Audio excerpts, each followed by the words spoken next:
Bom dia, irmãos. É uma alegria estar aqui de novo para meditarmos por alguns instantes sobre uma das pérolas, uma das joias entre as joias dos ensinamentos bíblicos, o livro de Romanos. A gente pode abrir, por gentileza, no capítulo 6.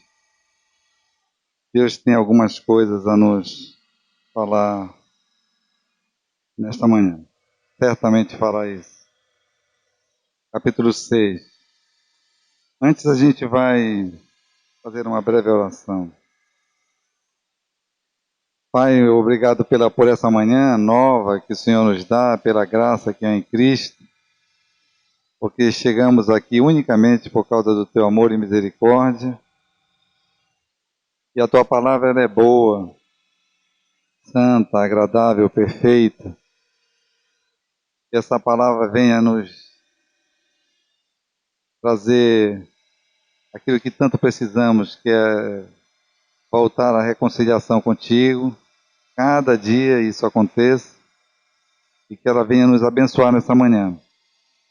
Que teu bom Espírito nos conduza para fazer isso e que não haja em nós nenhum impedimento para que a tua palavra opere em nós, mas que o Senhor possa trabalhar isso através do Espírito Santo.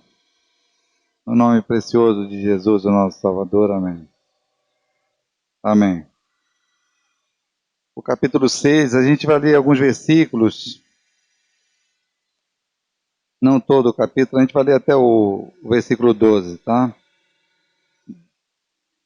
6 de Romanos, versículo 1 até o 12. A Bíblia diz assim: o que diremos então? Permaneceremos no pecado para que a graça abunde? De forma alguma. Como nós que estamos mortos para o pecado, viveremos ainda nele? Não sabeis que todos os que fomos batizados em Jesus Cristo, fomos batizados na sua morte? Portanto, fomos sepultados com ele pela morte, pelo batismo, para que assim como Cristo foi ressuscitado dentre os mortos pela glória do Pai, assim também nós andemos em novidade de vida. Porque se fomos plantados juntamente com ele na semelhança da sua morte, também o seremos na semelhança da sua ressurreição. Sabendo que o nosso velho homem foi crucificado com ele, para que o corpo do pecado pudesse ser destruído, para que não sirvamos mais ao pecado. Porque aquele que morreu está liberto do pecado. Ora, se morremos com Cristo, cremos que também viveremos com Ele, sabendo que, tendo sido Cristo ressuscitado dentre os mortos, já não morre. A morte não tem mais domínio sobre ele. Pois quanto ao morrer, ele morreu uma só vez para o pecado, mas quanto ao viver, vive para Deus. Assim também vós considerai-vos mortos de fato para o pecado, mas vivos para Deus em Jesus Cristo nosso Senhor. Não reine, portanto, o pecado em vosso corpo mortal, para que lhe obedeçamos, para lhe obedecerdes em seus desejos. Amém. Essa carta tem tudo a ver com o último hino que nós cantamos aqui hoje. A Bíblia ela é cheia de orientações sobre a vida do homem com Deus, já que os nossos primeiros pais, Adão e Eva, pecaram. Começa ali uma grande devastação na raça humana trazida pela escolha errada, pelo desígnio errado, que foi o mal ter entrado no coração do nosso primeiro pai, dos nossos primeiros pais. E Paulo, sabedor disso, ele escreve essa carta com essa propriedade, com essa intenção. Ele escreveu essa carta quando estava em Corinto, na cidade de Corinto. E interessante que muitos homens de Deus, hoje conhecidíssimos nossos, como um missionário que fora convidado para uma reunião religiosa em Londres, foi sem a mínima vontade. Foi porque foi convidado, mas no seu coração não havia desejo algum de participar daquela reunião evangélica. Mas ele foi em Londres. E chegando lá, ele sentiu o peso dos seus pecados. Sentiu a necessidade de pedir perdão a Deus. De confessar, já era missionário, né? Imagine. Sentiu a necessidade de confessar os seus pecados a Deus e de se colocar como nada, como trapo de imundícia diante de Deus, e o fez. Foi uma noite bastante gelada em Londres, ele saiu de casa sem a mínima vontade de ir para aquela reunião. E chegando lá, ele diz no seu diário, que Deus o tomou, que Deus o converteu, que Deus fez dele um novo homem. A partir daquele momento, ele e Deus o tomou, né? Esse missionário chama-se John Wesley. E aquela noite foi inesquecível na vida de John Wesley. E o movimento cresceu muito wesleyano, um avivamento trazido por John Wesley, no ano de 1748. Assim, e por causa de Romanos 1,17, que o justo viverá por fé, ou pela fé, como queira. Essa mensagem impactou de tal forma John Wesley, a exemplo também de Lutero. E a Inglaterra foi, através de John Wesley, claro, invadida de uma forma fenomenal, o movimento wesleyano. E depois veio Lutero e tantos outros, através de o justo viverá pela fé. E Paulo escreve essa carta à igreja de Roma, porque sentiu uma grande necessidade diante do que via naquela igreja, de falar sobre a justificação que há em Cristo. A palavra justificados, justificação, justiça de Deus, ela aparece 60 vezes na carta de Paulo aos Romanos. 60 vezes. A carta trata basicamente, estruturalmente, do pecado que eu cometi e você cometeu, e que não havíamos, ou não havia em nós, a mínima chance humana de sair dele. Paulo está falando para crentes. Paulo está falando para crentes. Mas ao mesmo tempo que ele fala para crentes, ele lembra que muitos estão confusos até aquele momento. Eles estariam com Deus, mas sem saber a graça tamanha que os alcançou em Cristo.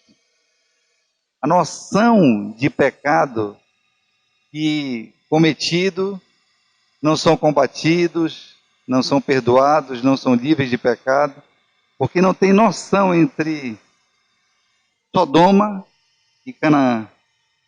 A grande diferença nossa é fazer essa diferenciação urgente no nosso coração, o que é Sodoma e o que é Canaã. Muitos crentes hoje, eles vivem de uma forma dissoluta, pensando que podem, por isso que o versículo 1 fala isso, do 6, né? Claramente aqui. Paulo começa dizendo assim: o que diremos então? Permaneceremos no pecado para que a graça abunde de forma alguma? Como nós que estamos mortos para o pecado, viveremos nele?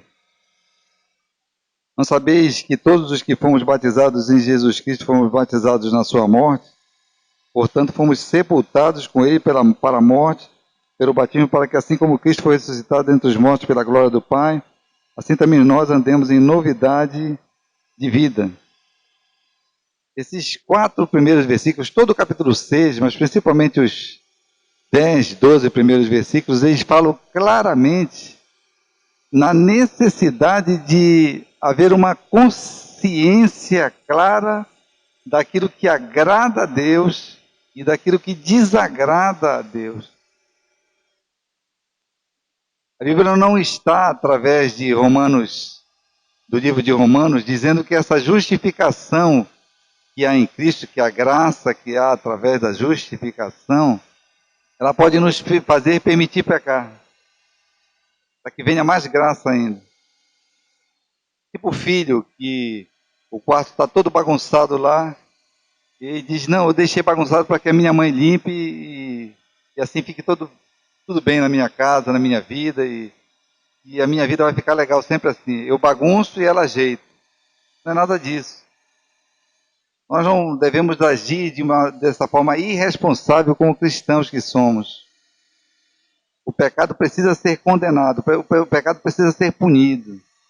E Paulo está falando justamente sobre isso. Precisava alguém morrer para que essa punição acontecesse de uma vez por todas, como diz em Hebreus. E Cristo, Jesus, morreu de uma vez todas para sempre, com um sacrifício eterno.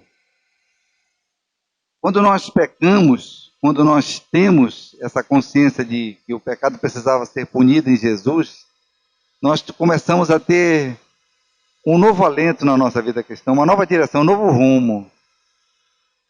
Nós paramos muitas vezes em nossa vida, quando desconhecemos o que vem através da graça, e nós continuamos a pecar de uma forma dissoluta. Enquanto nós não tivermos entendimento do que é o pecado e do que ele fez, do impacto que o pecado causou na nossa vida, nós iremos vir à nossa comunidade, à nossa igreja aqui, sentar nos bancos, e nós iremos voltar para casa sem consciência de pecado. De como é preciso nós nos reconciliarmos todos os dias com Deus. Nós não nos reconciliamos somente quando o Senhor nos tirou do poço, do fundo do poço. Nós não estávamos no poço, na beira do poço, logo na entrada do poço, no meio do poço.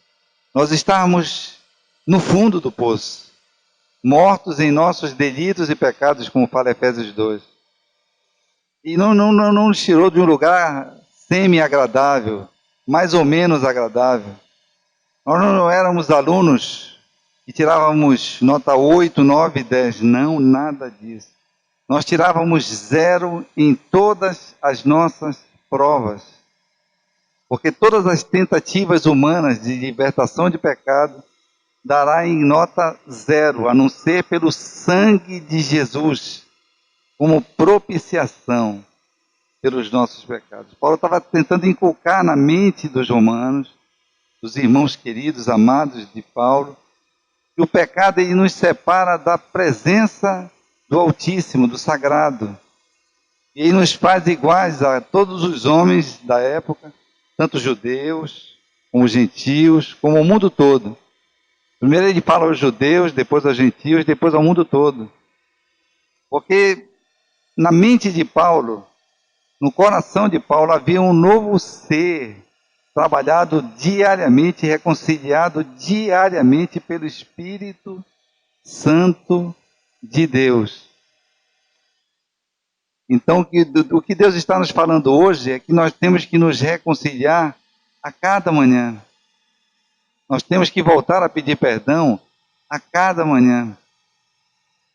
Por tantos atos errados da nossa parte, pensamentos, palavras, atitudes, gestos, que não combinam com o novo ser em Cristo através do batismo.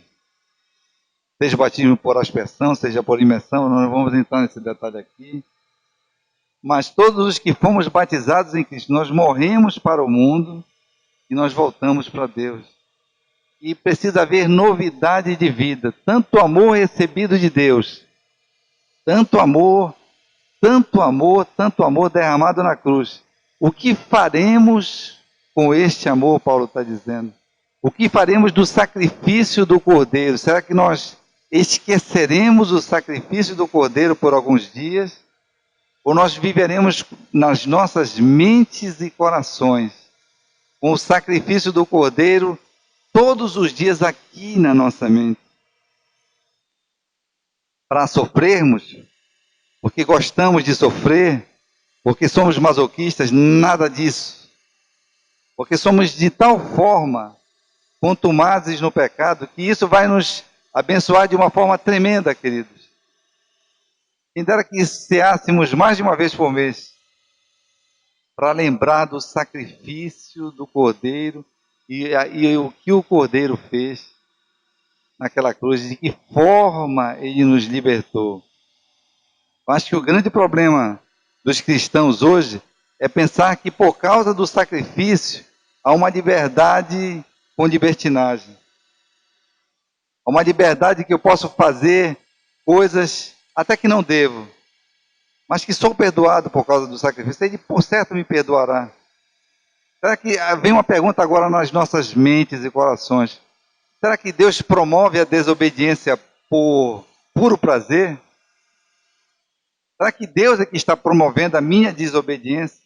O meu pecado? Será que Deus faria isso? Jamais. Deus não jamais promoverá a desobediência. Deus não é insensato, Deus é santo, puro e perfeito. A desobediência é causada porque eu tenho esquecido dos preceitos mais elementares, mais necessários, mais vivos, mais santos, mais profundos da palavra de Deus. Quando eu começo a ler a Bíblia em Romanos, eu me vejo plenamente aqui nesse livro. Eu, miserável pecador que estou pregando nessa manhã, eu me vejo sem a mínima saída a não ser em Cristo. Assim como essa mensagem atingiu os judeus, gregos, gentios, o mundo todo da época de Paulo, esse livro precisa transformar, não somente o livro de Romanos, mas nós estamos nos atendo agora ao livro de Romanos, de uma forma muito especial. Nós precisamos voltar a Romanos todos os dias. E diremos, pois, com o pecado que nos assola?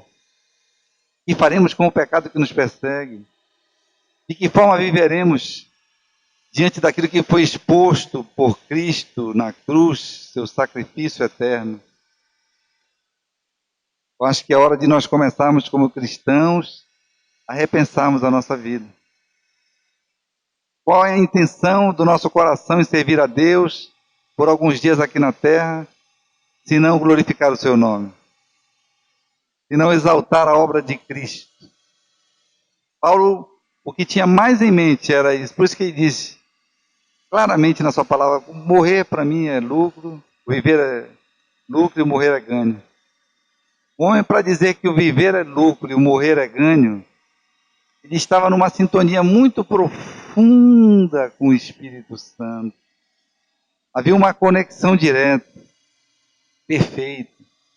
Ele era assolado, como todos nós o somos, por causa do pecado a cada dia que o assediava, mas ele tinha plena consciência de quem ele era antes da cruz e depois da cruz. Antes da cruz e depois da cruz. Paulo nos revela claramente que, diante daquilo que nós fizemos por causa do nosso pecado, nós fomos de tal forma punidos que não havia solução. Quando o homem se separa de Deus por causa do pecado, ele perde a consciência entre o bem e o mal. E ele começa a pecar com pequenas coisas, com pequenos gestos. E esses pequenos gestos, esses pequenos terrenos no coração do homem se transformarão em grandes abismos. Pequenos gestos de desobediência serão grandes abismos amanhã. Serão grandes hiatos, serão grandes separações entre ele e Deus. E esses pequenos gestos já não serão observados mais, por causa da consciência que ainda peca, que ainda está no pecado, que ainda não entendeu a ressurreição, que ainda não entendeu o que é o batismo, que ainda não entendeu o que é a nova vida em Cristo. E alguém nos convida para o batismo, ficamos em dúvida, depois vemos a necessidade de arrependimento, fomos batizados, e o que tem trazido, aí vem a grande pergunta dessa manhã, o que tem trazido na minha vida tanto amor recebido, tanta justiça de Deus em Cristo feita, se eu não tenho me sentido justificado, se eu não me sinto justificado em Cristo, eu não entendi a obra vicária do Senhor. Se eu não me sinto pleno em Cristo, há muitos cristãos que são salvos, mas são infelizes e não são plenos. Há muitos cristãos, eu vou repetir o que eu estou falando, que são salvos, vão morar na Nova Canaã. Estavam em Sodoma, agora estão na Nova Canaã, caminhando para a Nova Canaã, claro. Mas eles estão infelizes por causa das questões que o afligem transitoriamente nesse mundo perverso em que vivemos, e eles não estão plenos em Deus. Nós podemos morar na casa mais humilde, mais simples que for, longe, isolados do mundo, então, sem luxo, sem pompas, sem riquezas, mas pode haver um crente ali naquele pequenino casebre, o mais humilde da terra, super pleno em Deus, super feliz em Deus. Tem um anônimo da vida, são os famosos anônimos da vida, da fé. Mas ele entendeu plenamente que em Cristo ele pode fazer tudo aquilo diante de uma consciência pura, limpa, que o seu coração pede, porque ele está fazendo a vontade de Deus, com a força de Deus dentro dele. Paulo está nos convidando nessa manhã a refletir sobre a justificação. E nós fomos tirados de um tremedal de lama, como diz o Salmo 40, de um poço de perdição, versículos 1 e 2. Nós não fomos tirados de um lugar mais ou menos escorregadio, nós fomos tirados da indigência espiritual. Todos nós que estamos aqui nessa manhã éramos indigentes espirituais, nós estávamos na UTI da nossa alma. Nós não estávamos por um fio, o fio não havia mais. E Deus nos tirou dessa condição super miserável, desgraçadamente perdidos, sem Deus e sem salvação. Ele nos acolheu, nos recolheu, nos abrigou, nos transformou, nos chamou, nos elegeu, nos predestinou para sermos conforme a imagem de seu Filho. Se esta atitude de Deus, de ter enviado Jesus na plenitude dos tempos, não tem mudado o meu viver, as minhas atitudes, a minha mente, por isso que Paulo diz em Romanos 12, 1, né? 1 e 2, rogo-vos, pois, que renoveis a vossa mente, que é o vosso culto racional, para que renove a mente, tudo começa aqui. Se eu entendo quem eu era em Cristo, perdido, os cânticos, os hinos falam toda hora. Esse último hino falou em reconciliar-vos já com Deus. Foi propício tocá-lo agora, cantá-lo agora, tocá-lo não, cantá-lo agora, claro. Porque esse reconciliar-vos já com Deus é a mensagem central através da justificação que é em Cristo, que apresenta o livro de Romanos. Se eu não tenho a plena consciência de quem eu era e o que eu fazia e que eu não quero mais fazer, volto a dizer, Sodoma está aqui, Canaã está perto. Há uma linha muito tênue entre Sodoma e Canaã. Se eu começar a perceber a aproximação de Sodoma, como diz o Salmo 1, né? Bem-aventurado o homem que não anda no conselho dos ímpios, não se detém no caminho dos pecadores, não se assenta na roda dos escarnecedores. É uma sequência. Eu começo me assentando na roda bem-aventurado o homem que não anda no conselho dos ímpios. Eu começo a ouvir o conselho dos ímpios. começo a me deter no caminho dos pecadores. Lá estou eu na roda dos escarnecedores. É uma sequência de pecados. É um acúmulo de atitudes erradas. E quanto mais eu peco, quanto mais eu quero pecar. Quanto mais eu tenho prazer no pecado.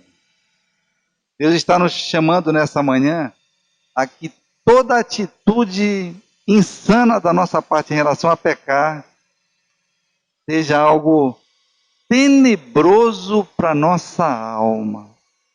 Quando John Wesley viu-se naquela noite lá em Londres, ele sentiu o peso da não justificação em Cristo. O peso do seu pecado. Antes de ter a Cristo como seu único e suficiente Salvador, é claro. Mas quando ele sentiu aquele peso do pecado que vinha sobre ele, como Paulo nos fala claramente nesses versículos de Romanos 6, o 5 continua assim: porque se fomos plantados juntamente com ele na semelhança da sua morte, também o seremos na semelhança da sua ressurreição. Sabendo isto, que o nosso velho homem foi crucificado com ele para que o corpo do pecado pudesse ser destruído, para que não sirvamos mais ao pecado. Porque aquele que morreu está liberto do pecado. E é o versículo 7. Ora, se morremos com Cristo, cremos que também viveremos com Ele. Nós temos o grande desafio nesses dias que nos restam. Eu fico pensando na minha vida, há 43 anos atrás, o Senhor me tirou lá de Sodoma. Estava bem dentro de Sodoma, viu? Era bem novinho, tinha 15 anos, mas já tinha andado muito em Sodoma. E gostava de Sodoma. Mas gostava. Eu não estava dentro de Sodoma porque me falavam que era bom, porque eu achava muito bom. Mas veio o Espírito Santo e me tirou daquele laço de morte, de perdição, de nojeira, de podridão, de sujeira, dos meus delitos e mortalmente pecados, e me transformou como tem me transformado, pela sua graça, é claro, até hoje. Então, o que faremos? Que impacto trouxe a graça de Deus para mim? Essa é a grande pergunta também dessa manhã. Que impacto na minha vida tem tido a graça reveladora de Cristo através da morte na cruz feita por mim? Que benefícios tem tido a minha alma, o meu coração, a minha mente, com tamanho amor de Deus? Ou será que a cada manhã eu tenho me esquecido, eu tenho tido uma espécie de amnésia espiritual? E me esqueço que cada gota de sangue vertida no Calvário foi para me perdoar de todos os meus pecados e me justificar junto a Ele. Que a gente possa começar a repensar a nossa vida espiritual, para que o velho homem não viva mais, mas o novo homem. O versículo 8 diz assim: 8 diz assim: ora, se morremos com Cristo, cremos que também, já lemos esse, o 9. Sabendo que Cristo, que tendo sido Cristo ressuscitado dentre os mortos, já não morre. A morte mais não tem mais domínio sobre ele. Pois quanto ao morrer, ele morreu uma só vez para o pecado. Isso aqui lembra muito Hebreus, né? Para o pecado. Mas quanto ao viver, vive para Deus. É a nova vida em Cristo. Assim também vós, considerai-vos mortos de fato para o pecado, mas vivos para Deus em Jesus Cristo, nosso Senhor. Não reine, portanto, o pecado em vosso corpo mortal, para lhe obedecerdes os seus desejos. Aí a gente poderia fazer algumas considerações, algumas aplicações. Eu não sei se vocês já viram algum preso, algum homem que está preso há 1 ano, 2 anos, 5 anos, 10 anos, 20 anos, 30 anos, ser conduzido para fora. Eu já vi algumas coisas parecidas com isso, da prisão. Eu pregava no presídio São José, aqui em Belém, durante 5 anos. O Senhor me deu a honra e a graça de ministrar aos presos, aos dependentes químicos, aos ladrões, e aí vai. E eu vi alguns homens saindo da prisão, sendo libertos. E eles queriam profundamente, desejavam ardentemente que aquele dia chegasse, o dia da libertação deles. Deus está nos dizendo claramente nessa manhã que há uma cela que nos prende a cada manhã, e depende de nós permanecer na cela do pecado ou escolher em Cristo, pelo seu amor e pela sua graça, viver na santidade com Ele. Volto a falar de Sodoma e de Canaã. A cela está ali na fronteira entre um e outro. Enquanto eu tenho estado na presença de Deus, eu, cristão, me encontrarei nesses dois desejos. Cumpre a mim dominar a minha mente e o meu coração, para saber que eu era prisioneiro por causa do pecado. Eu estava dentro de uma cela chamada pecado. Mas o Senhor me tirou da cela. Mas há muitos de nós que voltamos para a cela, pensando que não iremos continuar agradando a Deus por tanto tempo, que esse peso de servir a Deus me atormenta. Quando a palavra de Deus está nos dizendo que nós fomos libertos de uma vez por todas do peso da prisão do pecado. Ex-prisioneiros não querem mais saber de confinamento. Ex-prisioneiros querem a liberdade. Ex-prisioneiros experimentaram coisas dentro da cela e eles não querem dividir com ninguém, porque foi o peso de atitudes erradas. Agora nós somos novos, não ex. Nós somos novos em Cristo, eleitos, amados no Senhor, para que toda a prisão do pecado que nos assediava, que nos acorrentava, nós estávamos presos a correntes, queridos irmãos. Eu estou falando isso com temor e tremor aqui nesse púlpito agora. E nem nós tínhamos a mínima consciência do que era. De tão poderosas que eram através de Satanás, de alguma forma nos desvirtuando, nos separando, nos alijando, nos demovendo de toda a ideia que fosse Deus. Agora Deus nos convida nessa manhã, mais uma vez, a nos reconciliarmos novamente com Cristo. Não brincar de estou com Deus hoje, amanhã não. Não é isso que eu estou falando nessa manhã, não é isso. Mas essa reconciliação existe por causa do pecado que tenazmente nos assedia a cada manhã. E nós precisamos nos reconciliar no sentido de dizer, Senhor, estou pronto aqui.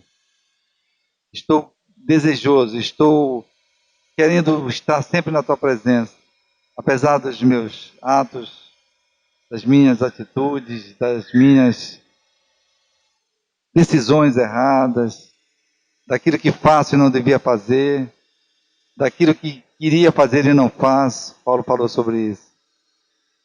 Então, que Deus nos ilumine os olhos da fé nessa manhã, para falar com Deus, dizendo, Senhor, tantos quantos forem os anos da minha vida, eu quero olhar para aquela cela através de um retrovisor.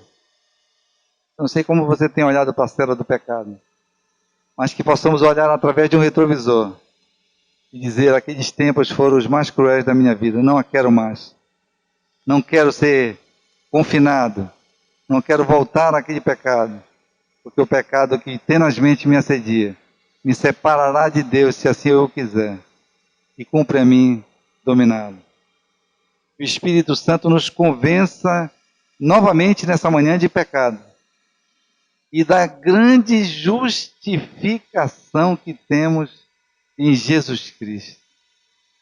Nós somos as pessoas mais felizes desta terra, não apenas porque o Senhor teve misericórdia de nós, nos retirando, nos tirando totalmente do pecado. Não é isso que eu estou falando nessa manhã.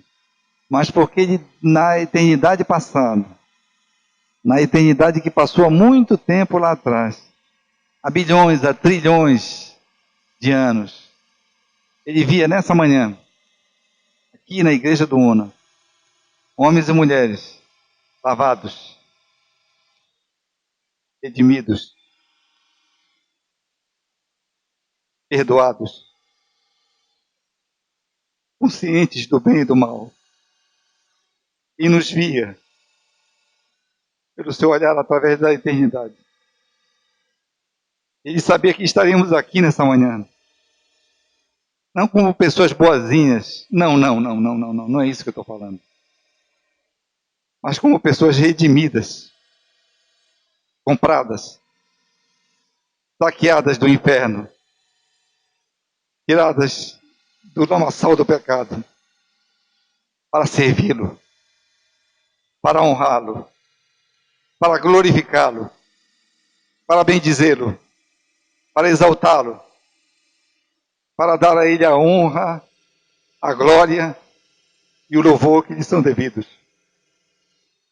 E não via mais homens e mulheres atrás de uma cela, dentro de uma cela, confinados, ex-presidiários, e via homens e mulheres novos, nascidos de novo, tomados pela fé em Cristo, redimidos, perdoados, abençoados, limpos, transformados. Se isso não for motivo de honra, de glória, de louvor, de exaltação, de bendizer o nome do Senhor, eu não sei o que será. Os meus pecados que foram perdoados na cruz não forem motivos de a cada manhã eu pensar, Senhor, hoje estou aqui, amanhã não mais estarei. Mas tantos quantos forem os meus dias na terra, quero devolvê-los a Ti.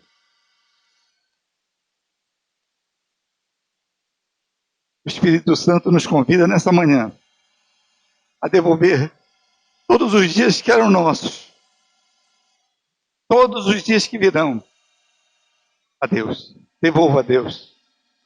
Senhor, esses dias não são meus. Os que eu vivi, eles foram meus. Por isso pequei. Mas agora os que virão não são meus. Eles são teus. E quero vivê-los sempre para a tua glória. Vamos ficar de pé, por favor.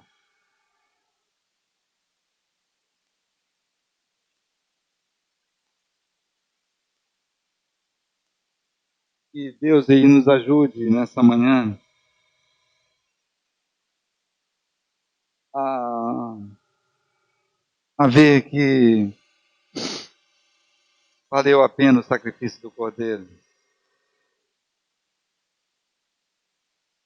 Eu não sei quem você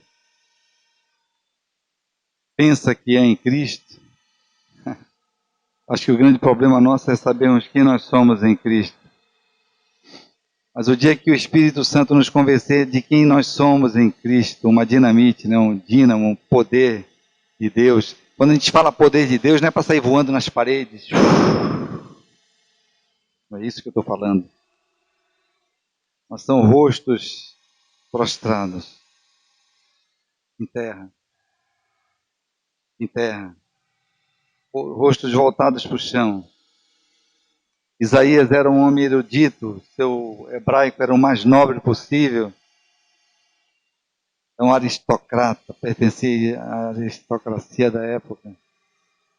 Mas quando ele, no capítulo 6, recebe o chamado de Deus, e diz, eu vi o rei, eu vou morrer. Eu vi o rei. Os serafins cobriam o rosto com duas asas, cobriam os pés, cobriam todos e diziam uma voz única, santo, santo, santo, porque no hebraico era uma ênfase muito grande de repetir 3 vezes. Não somente santo, nem santo, santo, mas santo, santo, santo. Deus também te chamou, não como Isaías talvez, e a mim também. E tem um longo caminho pela frente ainda. O teu caminho, o meu caminho, o nosso caminho seja de retidão. Não por causa das nossas mais belas atitudes e nobres, porque sejamos os melhores da classe, eu volto a falar, éramos os piores. Mas porque Ele merece. Ele merece a retidão nossa. Ele mesmo fará acontecer em nosso coração, não nós. Se você puder dar a mão para a pessoa do seu lado, faça isso agora. Todos, por gentileza, façam isso. Vamos orar. Isso, pode ir pelo corredor. Ninguém vai morrer porque vai fazer isso, não. Pode fazer isso. Saraiva, dê a mão sua, por gentileza. Isso, ficou bonito. Pai, nós te louvamos pela tua graça, porque nós fomos justificados em Cristo. Nós não fomos meramente ou ocasionalmente ou tardiamente ou mais ou menos perdoados em Cristo. Não, não. Nós fomos totalmente perdoados em Cristo. Por isso que mais de 60 vezes o teu servo Paulo fala, justificados, pois, através da justificação, justiça de Deus, toda a ira de Deus contra o pecado estava naquele momento na cruz sendo derramada, quando o teu único filho veio, o teu unigênito filho veio para morrer. A tua igreja está aqui de mãos dadas e reconhece, eu também reconheço, Senhor. Nós nos reconhecemos miseráveis pecadores, continuamos reconhecendo a mesma coisa. Novos em Cristo, mas miseráveis pecadores. Ajuda-nos a ver a diferença, Senhor, clara entre Sodoma e Canaã. Entre ser crente, mas pleno, salvo pleno, ou salvo e infeliz. Dá-nos a graça de permanecer na Tua presença todos os dias da nossa vida, Senhor, até o último deles. Perdoa os pecados da Tua igreja, Senhor. A começar pelo pregador dessa manhã, que muitas vezes tem feito isso. Ajuda a Tua igreja a caminhar na Tua presença sempre. A cada manhã, amanhã começa mais um dia de trabalho numa segunda-feira. Que a Tua igreja esteja unida em oração uns pelos outros aqui, onde estivermos no nosso trabalho, na rua, no carro, no shopping, numa praça, não importa. Que os nossos corações estejam tão ligados ao ponto de sermos um só corpo. Um só corpo em Ti, Cristo amado. Lava-nos novamente nessa manhã com o Teu sangue. Purifica-nos. Justifica-nos totalmente, porque isso já aconteceu naquela cruz. Que os nossos corações façam uma definição clara, a separação clara entre Sodoma e Canaã. Entre o que era e o que é. Entre o que te aborreceu fortemente, te desagradou, entre aquilo que te agrada e alegra o teu coração. Perdoa-nos, contumazes pecadores que somos, mas queremos viver a vida do novo homem, da nova mulher, da nova criança, do novo jovem, todos novos em Cristo, como novidade de vida, não como novidade de apenas de comportamento, pelo comportamento, não queremos isso, mas pela transformação das nossas mentes, que o Espírito Santo faz a cada manhã. Trabalhe em nós esse resultado, para que o louvor seja teu, a glória seja tua, a honra seja tua, a majestade seja tua, o triunfo seja teu. Nós te daremos tudo isso, toda a honra, toda a glória e todo o louvor, não somente nessa manhã de domingo, mas enquanto a vida tiver. Nós oramos assim em nome do Senhor Jesus. Amém.